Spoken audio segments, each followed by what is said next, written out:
Boa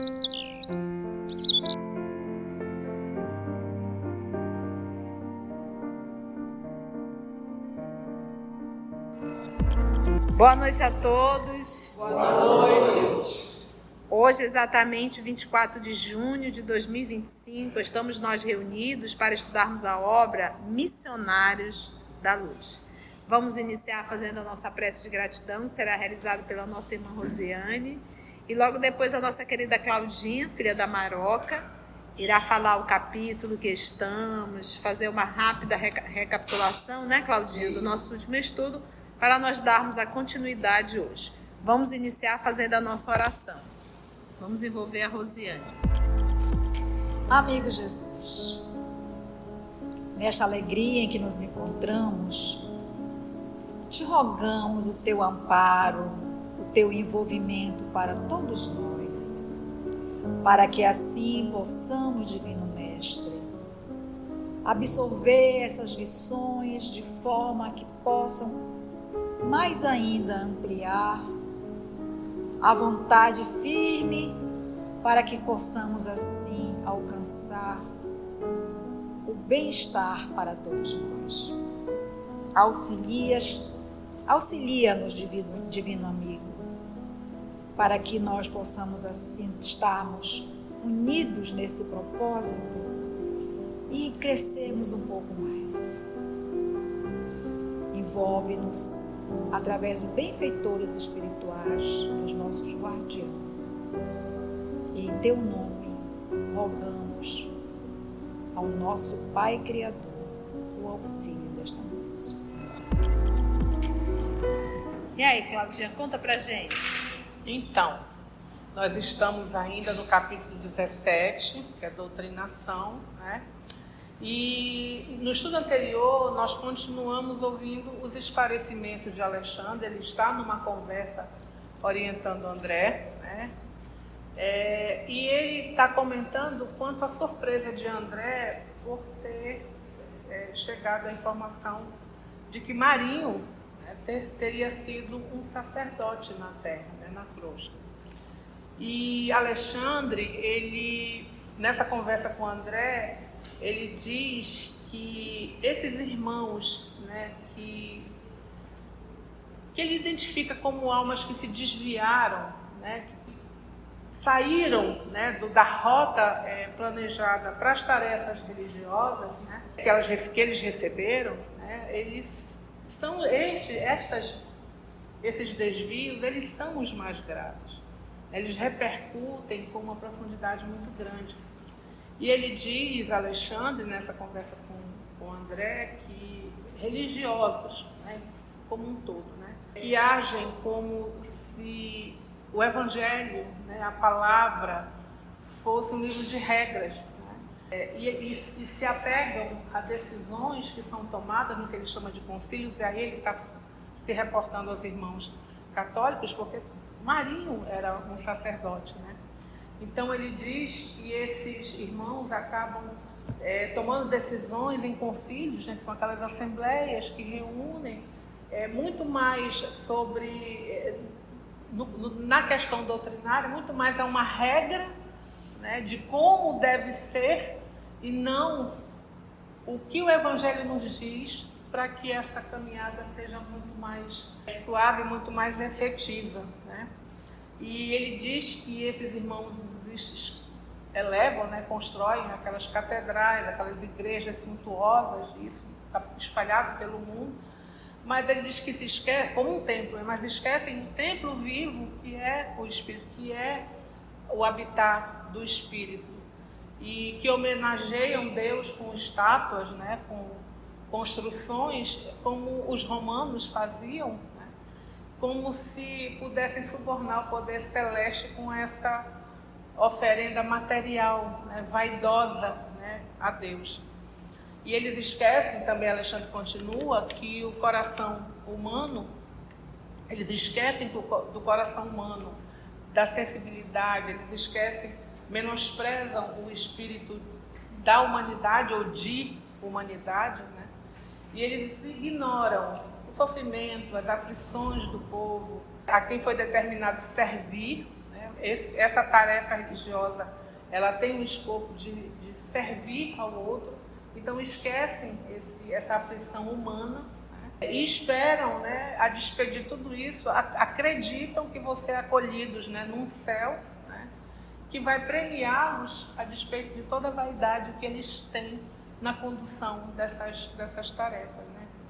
E Alexandre continua dizendo que os irmãos que são descritos com essa forma de agir, né, quando desencarnam, a situação é muito terrível, né? A experiência no plano espiritual, quando o irmão desse desencarna, é difícil.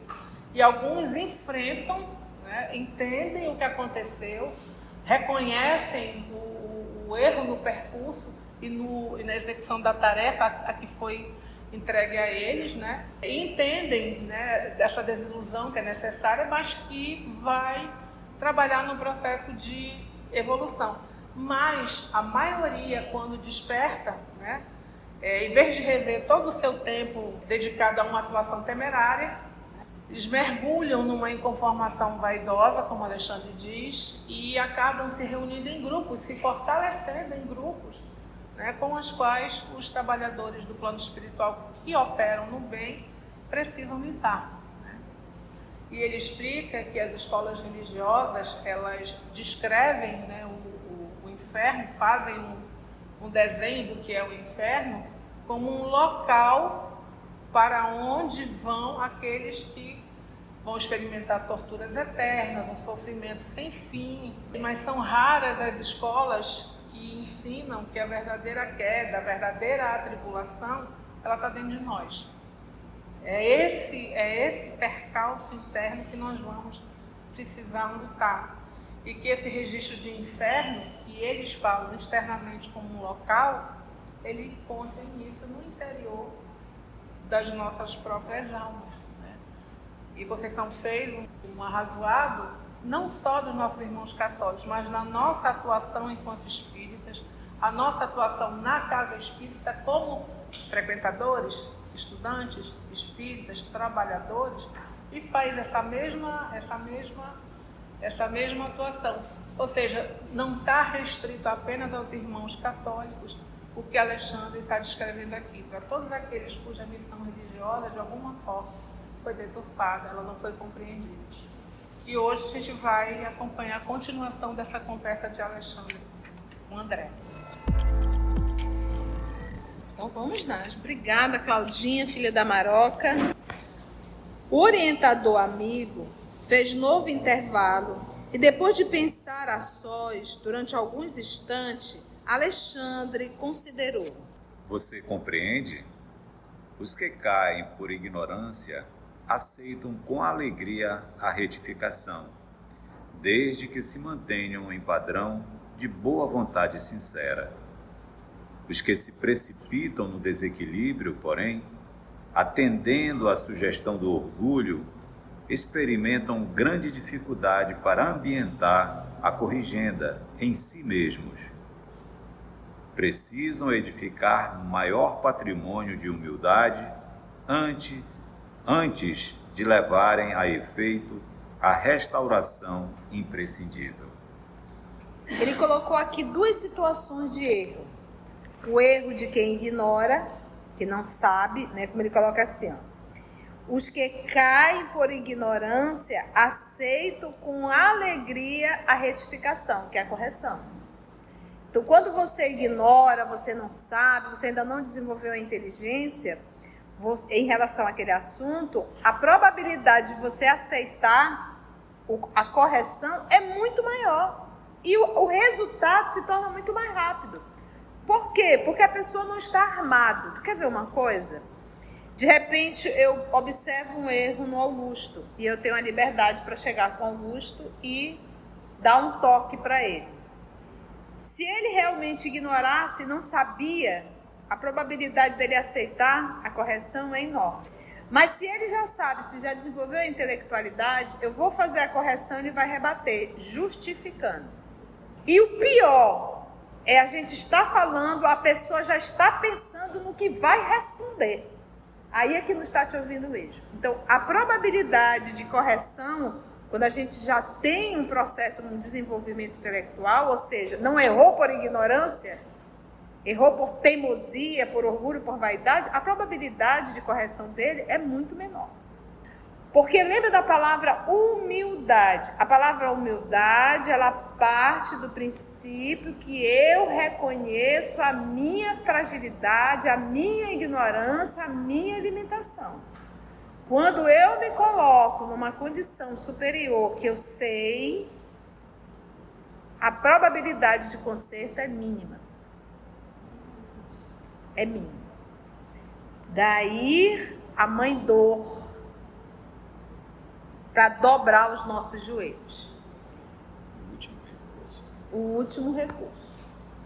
Então, olha só quando ele fala, só para fixar na nossa mente. Os que caem por ignorância aceitam com alegria a retificação. Retificar é o quê? Corrigir. Consertar, corrigir. Aceito com alegria. Pô, legal, com essa dica, eu vou lá, vou recomeçar de novo. Desde que se mantenham em padrão de boa vontade sincera. A boa vontade de querer voltar e querer corrigir. Lembra, gente, daquele exercício que nós passamos para casa? Vocês não lembram, né? Se você falar algo que você depois se tocou e disse, por que eu falei essa besteira? O que você tem que fazer? O que nós devemos fazer? Para trabalhar a humildade. Primeiro ponto, reconhecer que eu fiz besteira, me aproximar da pessoa e dizer, me desculpa. Mas é dizer, olhando, desculpa, vai correndo. Não. Pare desse choque em você. Não fuja. Toque na pessoa, olhe e diga, me desculpe, não foi legal o que eu coloquei. É através desse exercício que nós vamos desenvolver a humildade. Ninguém dá um passo maior se a gente não aprendeu a dar o passo menor. Então, antes de ficar de pé, nós temos que aprender a engatear. E esse movimento de olhar para o outro e pedir desculpa, nós estamos aprendendo a engatear. Para um dia a gente ficar de pé e poder dar passos como pessoas grandes. E aí entra a humildade, é um grau muito maior. Então a gente primeiro precisa aprender essa base aqui. Reconhecer, nos aproximar, olhar e pedir desculpas. Dê a mão à palmatória e o rosto, a face e os olhos. Entende? Se nós não conseguimos ainda fazer isso, nós não vamos ficar de pé. Então, esse é o primeiro ponto. E aqui, essa retificação, com alegria, como ele diz, desde que se mantém em padrão de boa vontade sincera. Eu quero realmente, eu quero corrigir. Porque nem sempre nós temos uma boa vontade sincera. A gente não quer corrigir. Quando é que a gente quer corrigir? Primeiro, quando a gente está cansado.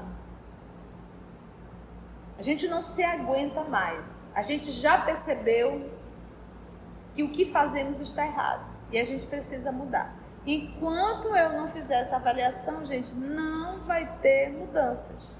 Nós vamos continuar sendo essa coisinha que somos.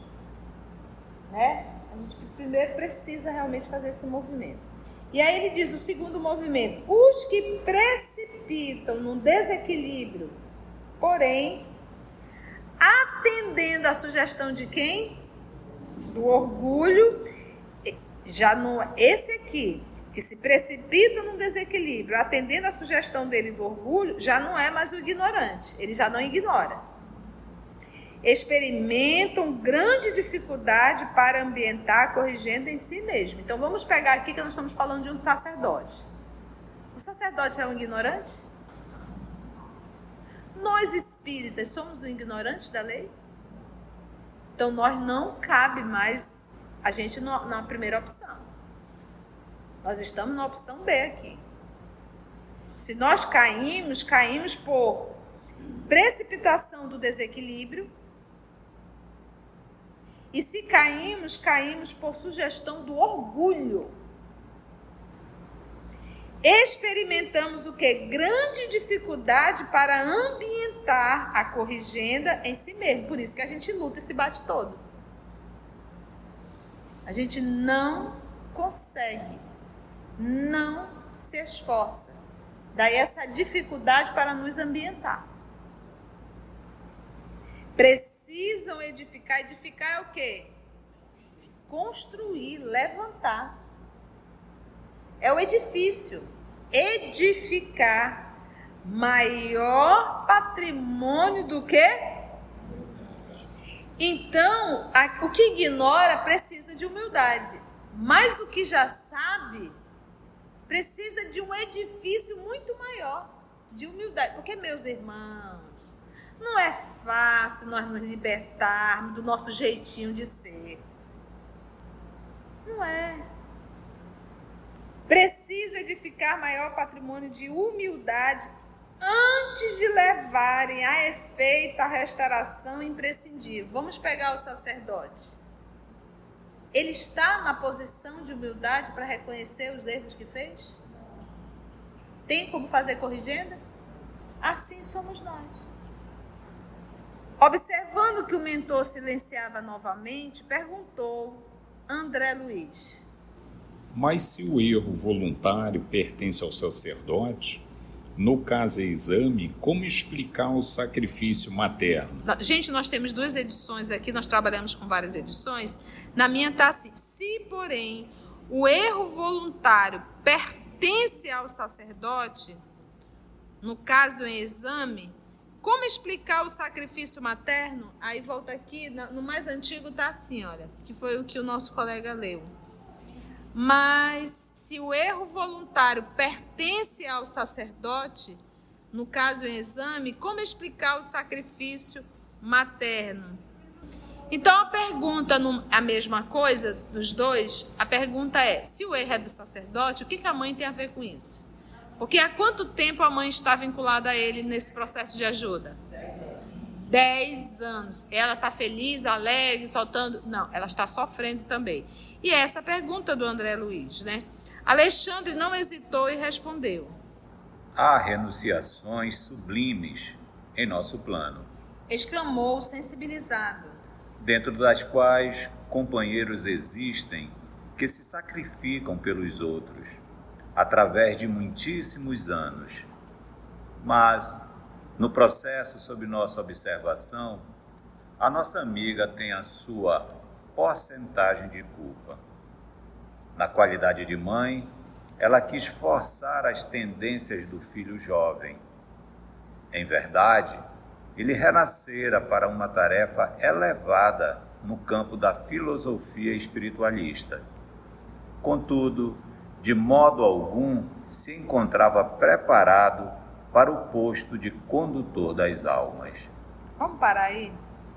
Ele tem um débito? E quem foi a coautora disso? Por quê? Então, olha a responsabilidade dos genitores de tentar forçar uma barra para uma profissão de um filho ou de uma filha. Ele cumpriu errado e ela está assumindo a responsabilidade também. Por isso é que ele diz aqui, olha, ela tem uma porcentagem de culpa. Culpa é responsabilidade. E ela sabe disso. Vamos pegar a obra Nosso Lar. Por que a mãe de André Luiz voltou e vai receber praticamente toda a família? Por que a dor dela e o sofrimento dela? Aonde que ela falhou? Com os filhos. E qual foi a fraqueza dela? Proteção demais, carinho demais. Né? Acabou sendo permissiva.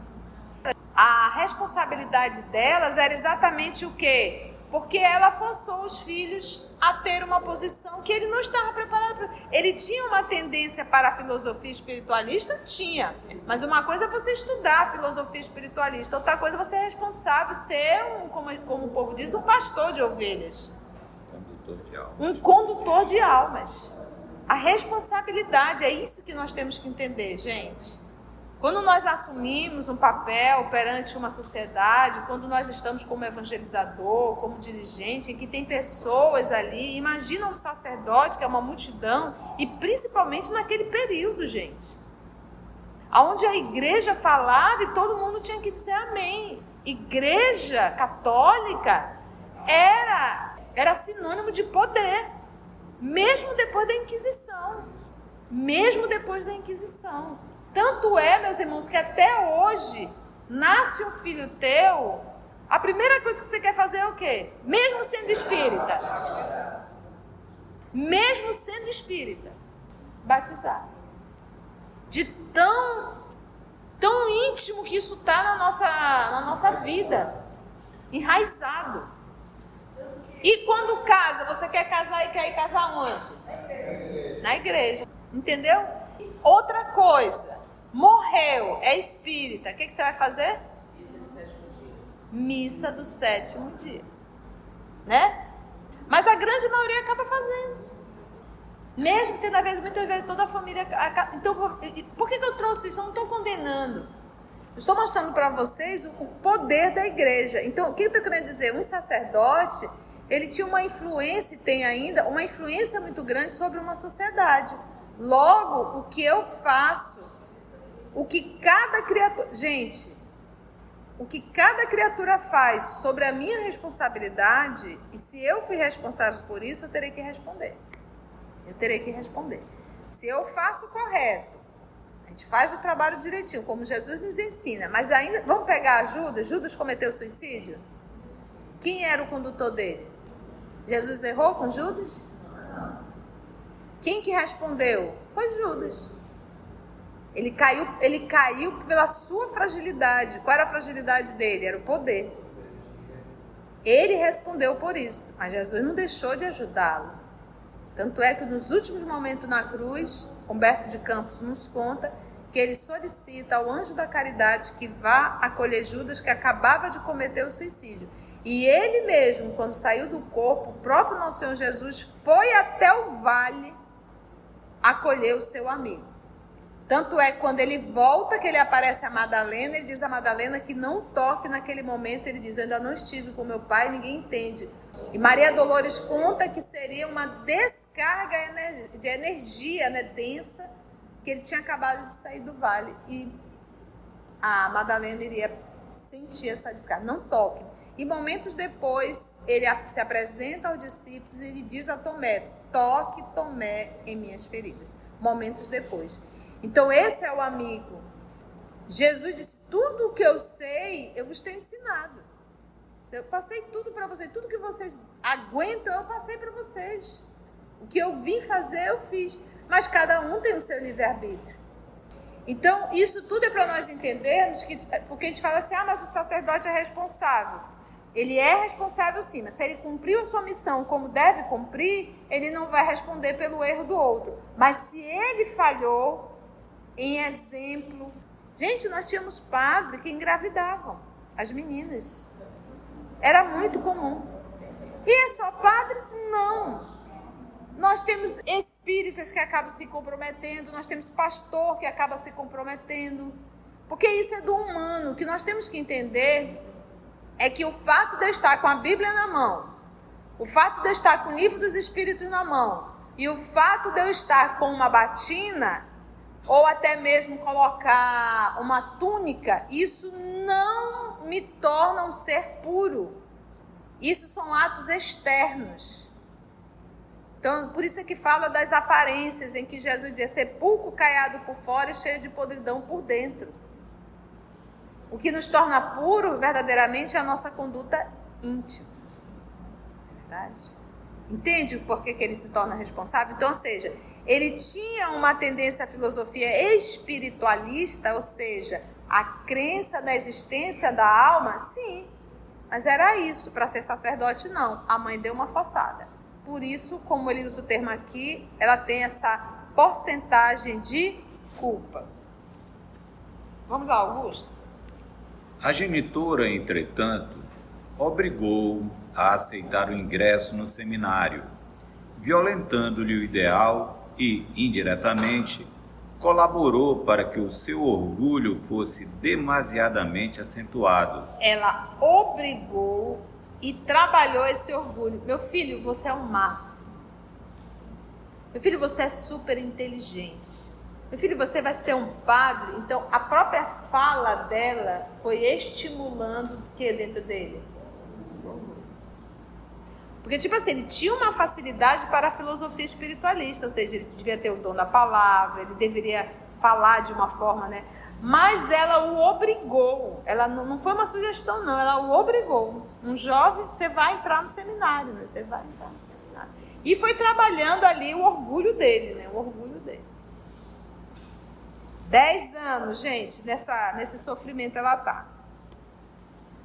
Interpretando suas tendências para a filosofia edificante à conta de vocação sacerdotal, impôs-lhe o hábito dos jesuítas, que lhe deslustrou com a vaidade excessiva. Esse deslustrar aí, gente, é poluir.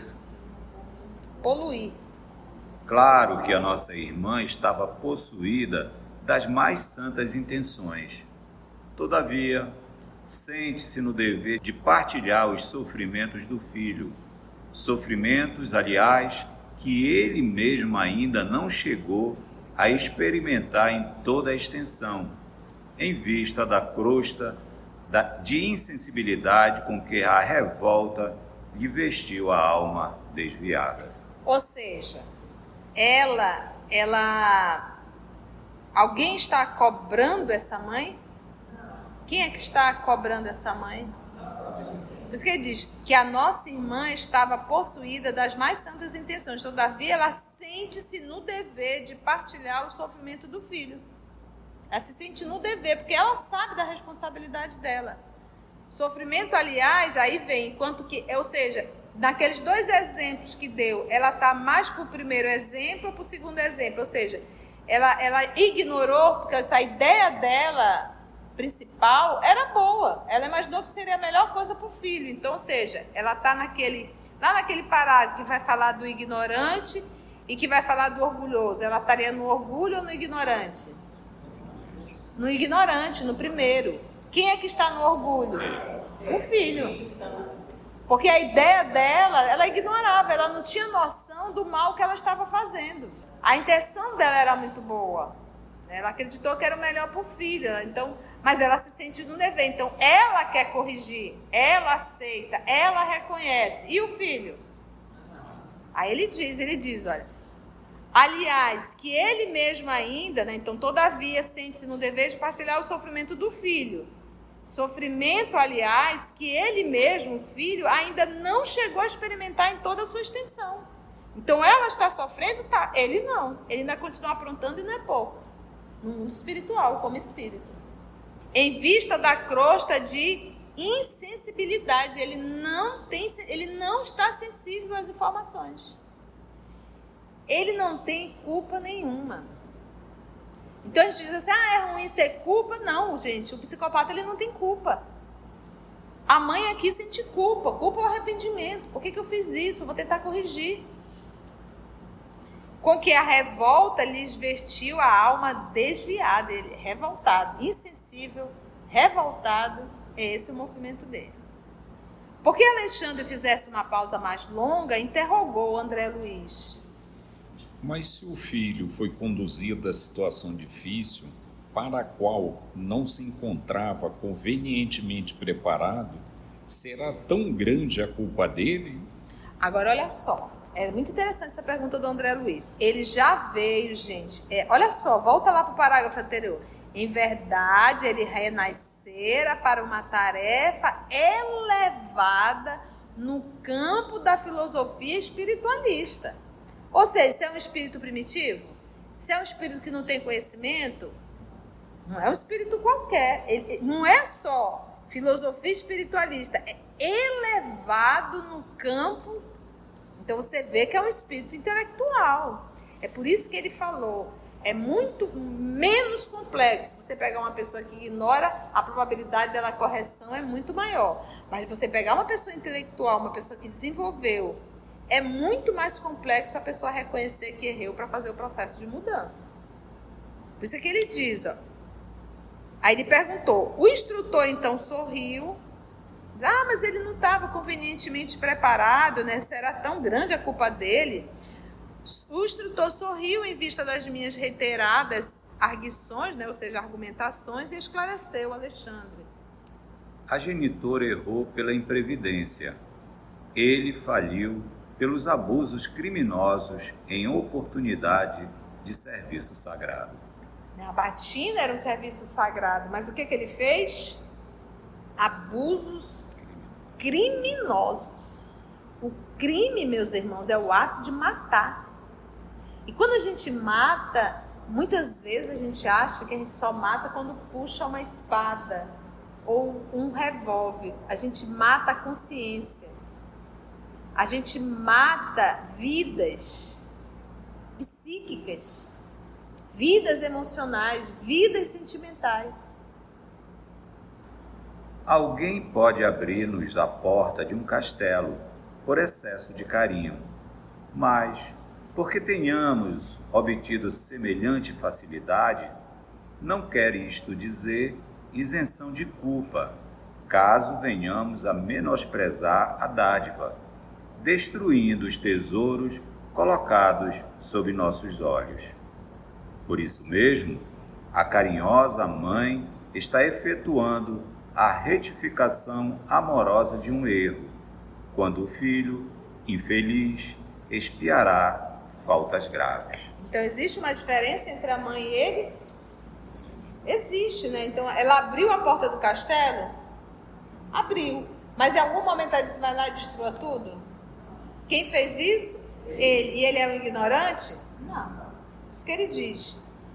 Não quer isso dizer isenção de culpa, caso venhamos a menosprezar a dádiva, destruindo os tesouros colocados sobre os nossos olhos.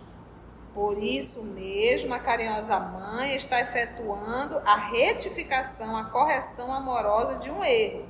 Quando o filho infeliz, ele expiará o quê? Faltas mais graves. Então, ela teve um erro, colocar ele onde não deveria, obrigá-lo a fazer o que ele não estava capacitado para isso. Mas ele utilizou isso e acabou se complicando muito mais. E ele diz assim, ele vai expiar. Expiar é o quê? Reparar. Então ela está sofrendo a dor de ver o filho nessa situação.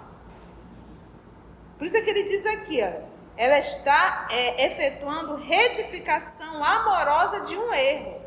Mas ela não vai expiar, porque ela não está expiando, ela não vai expiar. Ele não. Ele vai expiar.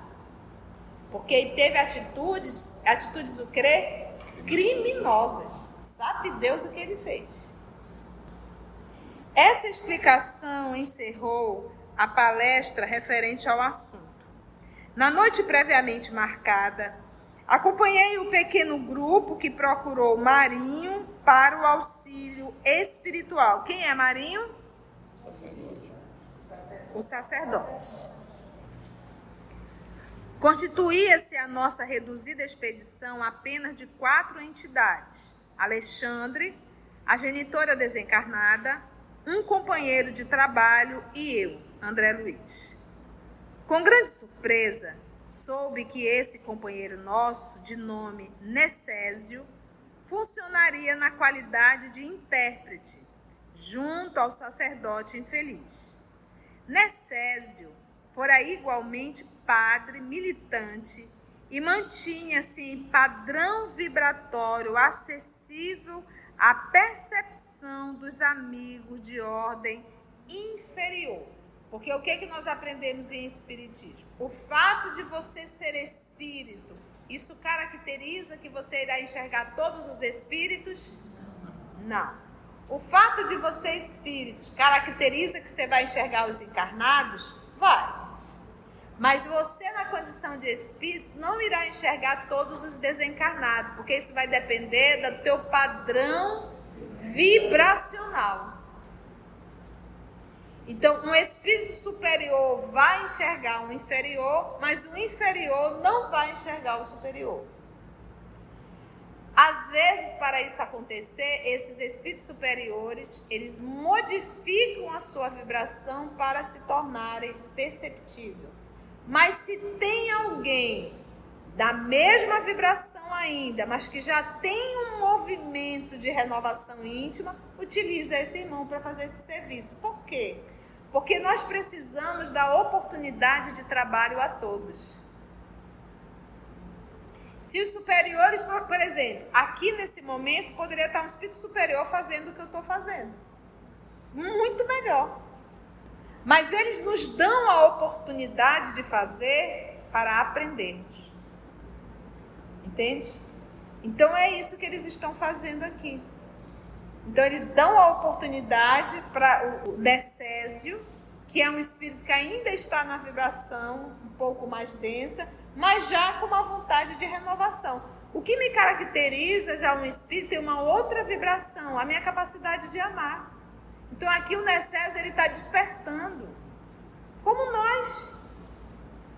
Então deixa o Necésio, que o Necésio vai passar o recado para ele. E outra, para que haja um diálogo entre duas pessoas, e para que esse diálogo possa ter um sucesso, vamos dizer assim, é necessário que haja entre os dois uma empatia.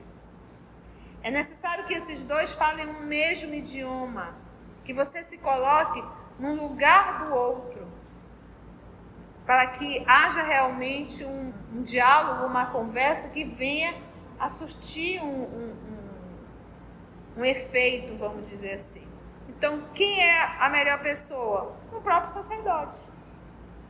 Assim, olha, estamos aqui de frente um para o outro. Eu sei o que você estuda, eu sei, eu estive aí. Então, estamos aqui frente a frente e somos da mesma linhagem, vamos dizer assim.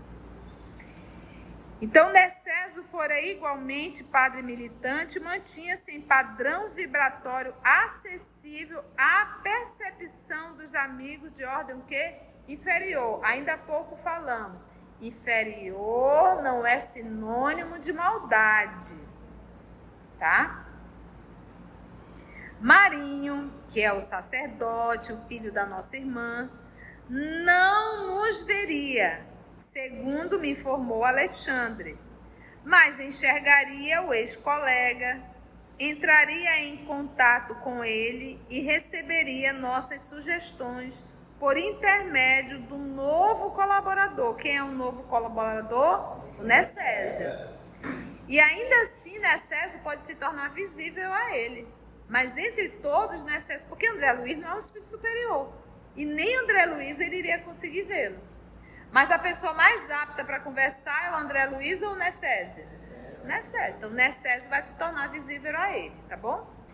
Admirando a sabedoria que presidia a semelhantes trabalhos de cooperação fraternal, segui atenciosamente o grupo que se dirigiu a uma igreja de construção antiga. Olha lá. Aonde que ele está, hein, gente, o Marinho? Aonde que está o Marinho? Está nessa igreja. Olha só. Presta atenção à leitura. Admirando a sabedoria que preside a semelhantes trabalhos de cooperação fraternal, segui atenciosamente o grupo que se dirigiu a uma igreja de construção antiga. Se estivesse ainda na carne, André Luiz, talvez o quadro sobre meu olhar me despertasse terríveis sensações de pavor. Mas, agora, a condição de desencarnado impunha-me a disciplina emotiva, né? Então, quando ele fala da disciplina da emoção, é o que nós falamos hoje de regular as emoções. Regular é dar o equilíbrio. Sabe quando você regula o som, regula a temperatura do ar-condicionado para que fique um ambiente agradável? E aqui ele fala de regular as emoções. Se ele estivesse fisicamente, isso agora eu consigo fazer. E nós temos ali as emoções básicas. E nessa emoção aqui, qual é a emoção que ele está regulando? Medo. Então, é bom sempre a gente falar das emoções. A minha condição humana, a nossa condição humana, nós vamos sentir a emoção? Vamos. Qual é a função nossa da educação? É regular para que essa emoção do medo não se torne um sentimento de pavor, até nós chegarmos em um movimento que nós chamamos hoje de pânico, né? A síndrome do pânico, né? Que são essas emoções que elas acabam tomando uma proporção patológica realmente, né? Adoecida, né? Aí voltando aqui, impunha-me, então ele diz assim, agora a condição de desencarnado impunha-me a disciplina da emoção. E é tão interessante que diz assim, mas quando isso não é algo fisiológico, mas ele é um espírito que está mais vinculado ainda às condições fisiológicas ou espirituais? Fisiológicas. Então ainda se vê nesse envolvimento das emoções. Enchia-se o templo de figuras patibulares. O que são figuras patibulares? Aquela expressão criminosa. Sabe aquela expressão que diz, nossa, dá até medo? Esse era dentro dessa igreja como estava. Enchia-se o templo de figuras patibulares. Mas tia, dentro de uma igreja, pessoas, espíritos nessa condição? Gente, o que traz uma proteção ao ambiente são as pessoas que ali vivem. E do jeito que pode entrar um encarnado perverso aqui, também pode entrar um desencarnado. Porque a casa é do Cristo. O que nós temos que entender, mas isso dentro de uma igreja é em qualquer lugar. Da mesma forma que tem espíritos nobres trabalhando ali, que eles não enxergam. Então, quando eu entro numa instituição, eu devo me perguntar com quem eu estou me ligando. Porque eu posso estar dentro de uma instituição, inclusive num grupo desse, estou aqui para atrapalhar. Para criar tumulto. Para ficar com piadinhas. Eu estou para atrapalhar. Eu estou vinculada a quem nesse momento? Então, a mesma coisa você vai a uma igreja. Se eu saio de casa para ir a uma igreja e vou em oração, pedindo a Deus a proteção, na hora que eu vou receber a horta, eu me preparo para aquilo. Realmente eu estou concentrado, estou me vinculando com quem? Os espíritos nobres, que também trabalham ali dentro. Então, meus irmãos, como dizem os antigos, fala quem tu és e nós te diremos quem são tuas companhias espirituais. Então não é apenas o ambiente, é com quem. Agora, se eu vou à igreja para ficar olhando se fulano foi, se Beltrano foi, se a roupa de Cicrano está assim, se a roupa de Beltrano está assim, com quem que eu estou vinculada? Com espíritos perversos. Vou receber? Não vou. Então eu preciso me preparar. Gente, no grupo de estudo a gente vê que tem pessoas que estão ali para fazer confusão, para colocar o dirigente em situação difícil, fazendo perguntas para a pessoa se... A quem eu estou servindo? A Deus não é. E essa pessoa, se o dirigente não tiver pulso, acaba com o estudo daquele dia. Então, é o local que vai me falar com quem eu estou? Não, é a minha condição íntima. Para finalizar esse parágrafo, então, inúmeras entidades dos planos inferiores congregavam-se ali, cultivando, além da morte, as mesmas ideias de menor esforço no campo da edificação religiosa. Ensino tudo, falo tudo para o outro, eu continuo aqui na minha vidinha. Não sou eu que tenho que fazer esforço, é você. Eu já sou um sacerdote. Não é eu que tenho que fazer esforço, eu já sou espírita, eu já sou dirigente, eu sou palestrante. São vocês. Menor esforço.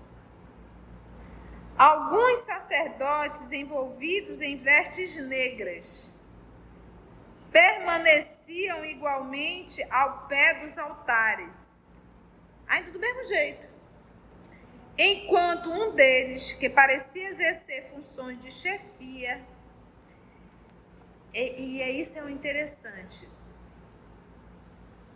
todo ser humano perverso, quando ele pega um cargo de chefia, ele quer que todo mundo saiba que ele é chefe. Então ele se reveste de uma posição, de um autoritarismo, de um mando. E quando o verdadeiro líder, ele não é temido, ele é seguido. Ele é respeitado. Porque é o que mais trabalha, não é o que mais manda. Então ele já identificou, permaneciam igualmente ao pé dos altares, enquanto um deles, que parecia exercer funções de chefia, comentava de um púlpito o poder da igreja exclusivista a que pertenciam. E o que é isso? Orgulho. Nós somos a igreja.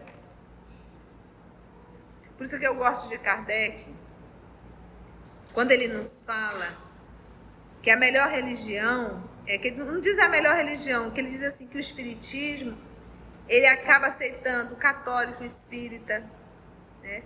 O judeu espírita, ele vai fazendo aquela soma, né? E se a religião não te transformou, não te modificou, ela não é uma boa religião para você. Então, porque a verdadeira religiosidade é o meu processo íntimo de mudança. Religião não te garante nada. O que garante a tua mudança é justamente a tua mudança, a tua renovação, a nossa renovação. Expondo com extrema sutileza novas teorias sobre o céu e a bem-aventurança. Novas teorias sobre o céu e a bem-aventurança. Por isso que Jesus nos falou que haveria falsos profetas. Falariam em meu nome. E isso, meus irmãos, está em todas as religiões. Isso não é algo, aqui o exemplo é da igreja, mas isso está em todos os lugares, em todos os tempos. Falsos profetas. Cenas do próximo capítulo. Vamos parar aí? Foi bom, gente? Como é que está o lombo da gente? Obrigada, Paula. Obrigada, Augusto. Eu fiquei pensando nesse último parágrafo, porque assim, você imagina, é um local em que eles pregam, assim, retroalimentando uma perversidade, uma forma de entender religiosidade, mas a serviço do desvio. Então, assim, é para a gente pensar que...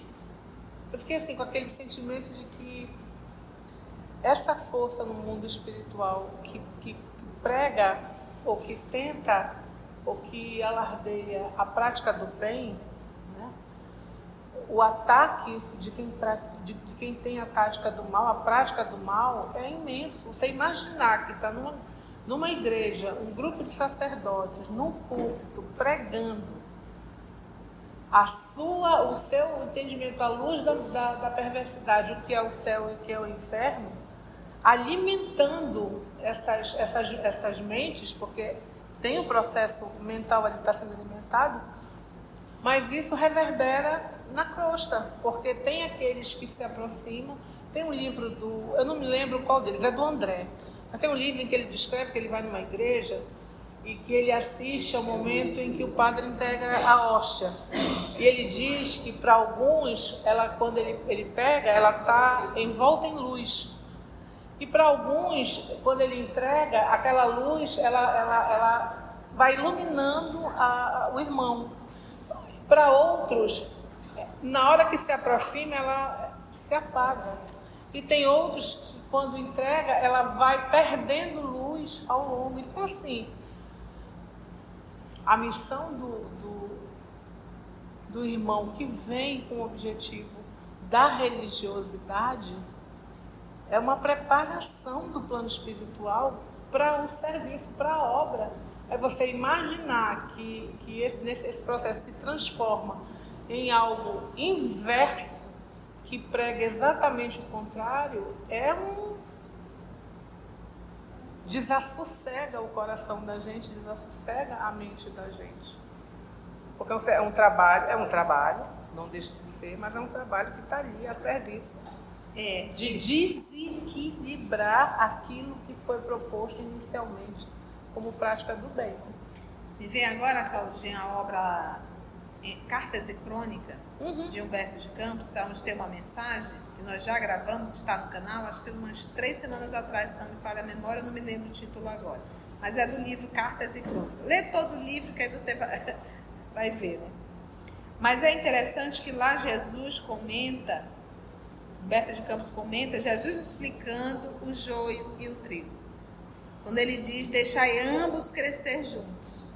Então, por mais que esses espíritos que estão encarnados na Igreja Católica, na Igreja Protestante, dentro do Espiritismo, dentro do Budismo, dentro do Judaísmo, dentro de todas as religiões, por mais que elas ainda são joio, já existe uma semente de trigo dentro delas. Então, ali está misturado, né? Joio e trigo. Não é... Quando ele fala do joio e o trigo, não é o joio e o trigo. Dentro de nós está o joio, mas já está o trigo, porque queira ou não queira, a pessoa está falando em Deus. Alguma pessoa ouviu aquilo ali e alguém utilizou aquilo para o bem. Se a gente tenta arrancar o joio, a gente vai arrancar o trigo também. Então precisa deixar e crescer junto. Então foi o que aconteceu com o Marinho. O joio está lá, mas o trigo também está. Então, hoje a gente percebe que o joio tomou uma proporção muito maior. Mas se tivesse arrancado tudo, teria arrancado o trigo. Então, ele tem a sua espiritualidade, ele é um filósofo, é uma pessoa inteligente. Então, o que Jesus faz? Deixa os dois crescerem. Para na hora exata saber quem é joio, quem é o trigo, na condição do meu mundo íntimo, e saber separar isso. Então, assim somos nós. Quem de nós não temos joio dentro da gente? Um pouco de fermento leveda a massa. A massa toda, exatamente. Um pouco de fermento. Falando dos verdadeiros cristãos, né? Basta um Chico Xavier para fazer levedar a massa inteira. Então,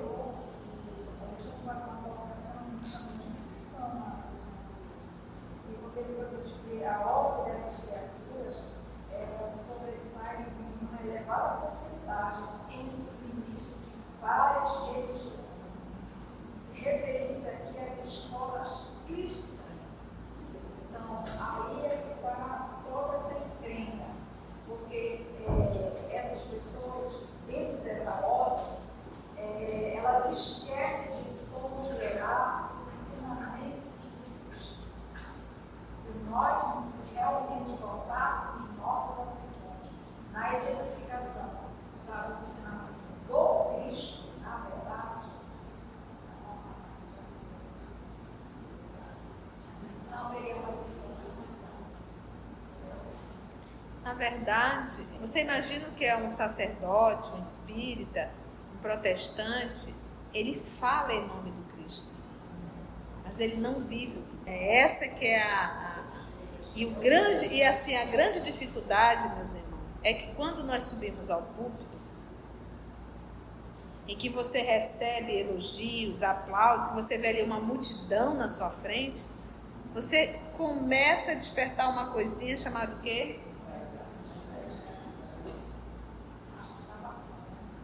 Vaidade. Começa a se achar uma pessoa mais evoluída.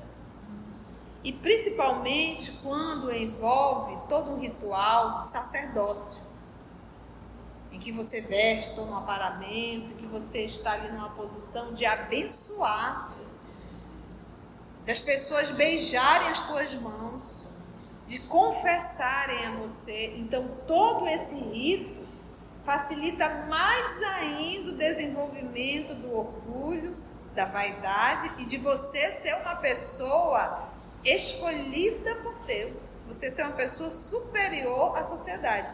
Então, ou seja, fica mais complexo ainda. Então, aqui, e a gente vê muito isso nas obras, o Emmanuel nos ensina muito. Esse estudo aqui, eu estou falando,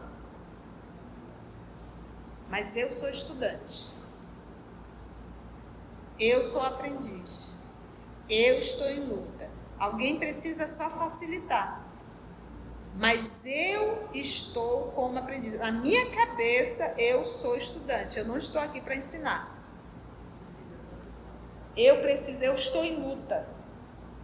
Então isso aqui serve para mim. E eu estou tão em luta que eu faço isso segunda, terça, quarta, quinta, sexta e domingo. E sábado, vira e mexe, aparece uma palestra.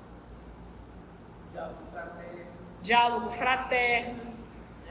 Então, é o nível de necessidade de um ser humano que está super atrasado. Eu tenho consciência disso. Agora, imagina se eu me colocasse numa posição aqui, que eu já estou aqui para ensinar, que eu já sei tudo, que eu sou muito mais inteligente e mais evoluída que você. Perdeu.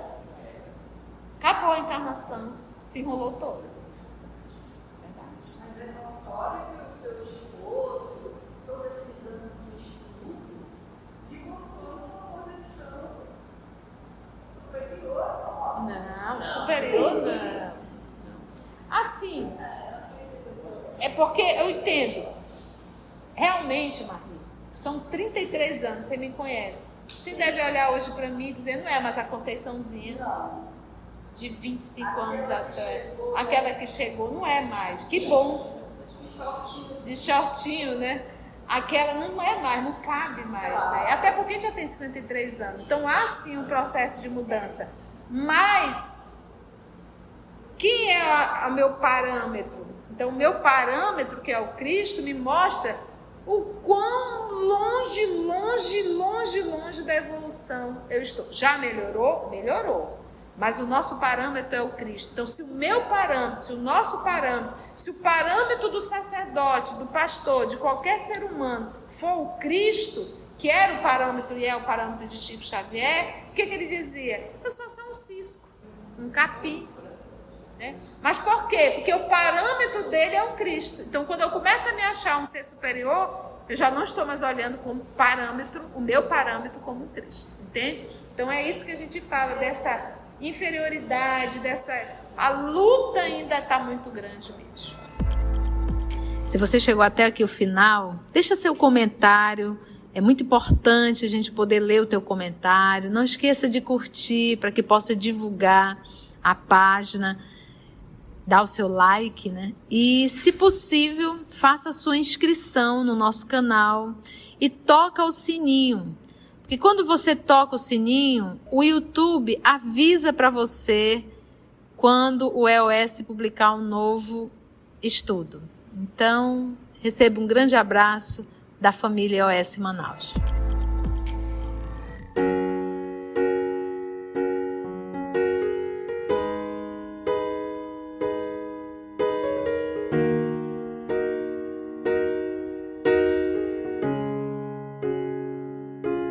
Antes de orarmos em agradecimento, vamos ouvir algumas considerações da tia que destacamos neste estudo para a reflexão dos ensinamentos. Vamos aos destaques da tia?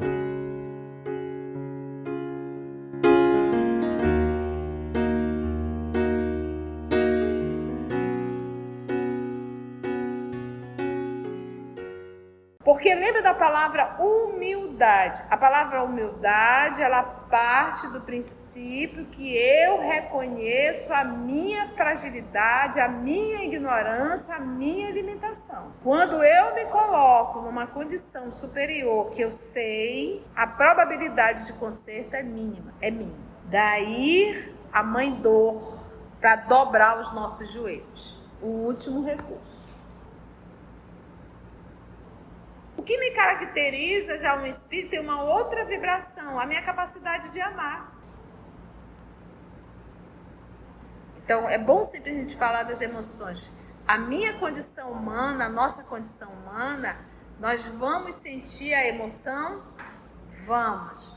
Qual é a função nossa da educação? É regular para que essa emoção do medo não se torne um sentimento de pavor, até nós chegarmos em um movimento que nós chamamos hoje de pânico, a síndrome do pânico, né? E se a religião não te transformou, não te modificou, ela não é uma boa religião para você. Então, porque a verdadeira religiosidade é o meu processo íntimo de mudança. Religião não te garante nada. O que garante a tua mudança é justamente a tua mudança, a tua renovação, a nossa renovação.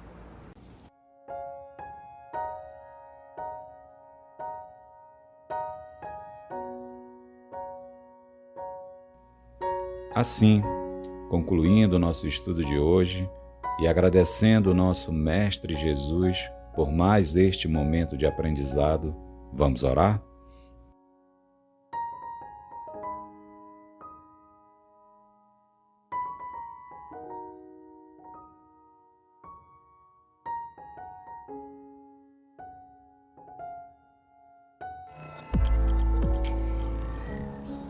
Vamos então envolver a nossa irmã Claudinha para fazer nossa prece de gratidão a Deus. Mestre querido, mais uma vez o nosso coração fica em festa.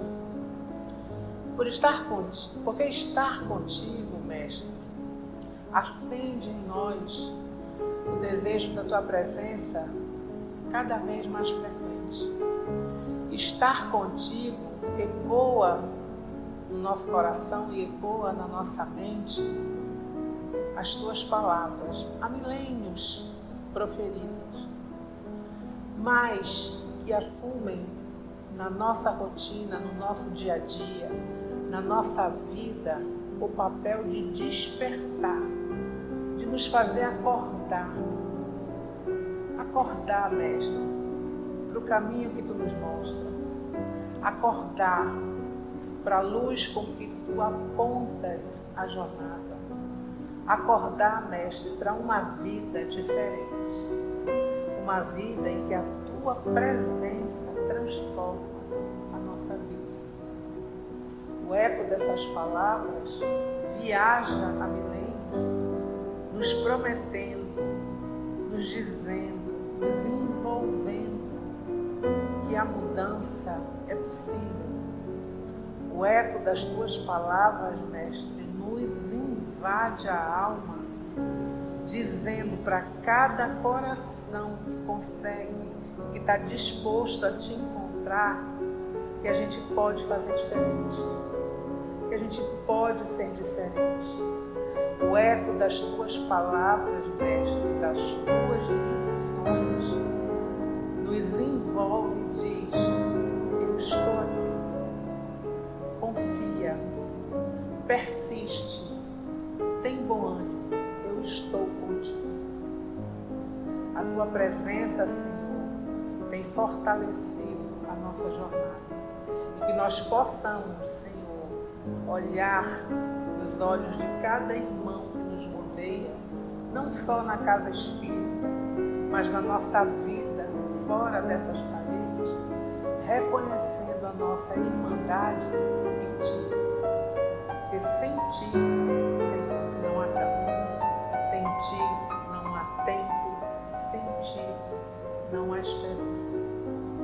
Que Tu possas, Senhor, envolver nesse abraço fraternal, não só nós, mas toda a humanidade que Te busca, que espera, que confia, porque Tu és o nosso Mestre. Obrigado, Senhor Jesus, por mais esse tempo e esse espaço de aprendizagem. Fica conosco, Mestre, agora e sempre, e que assim seja.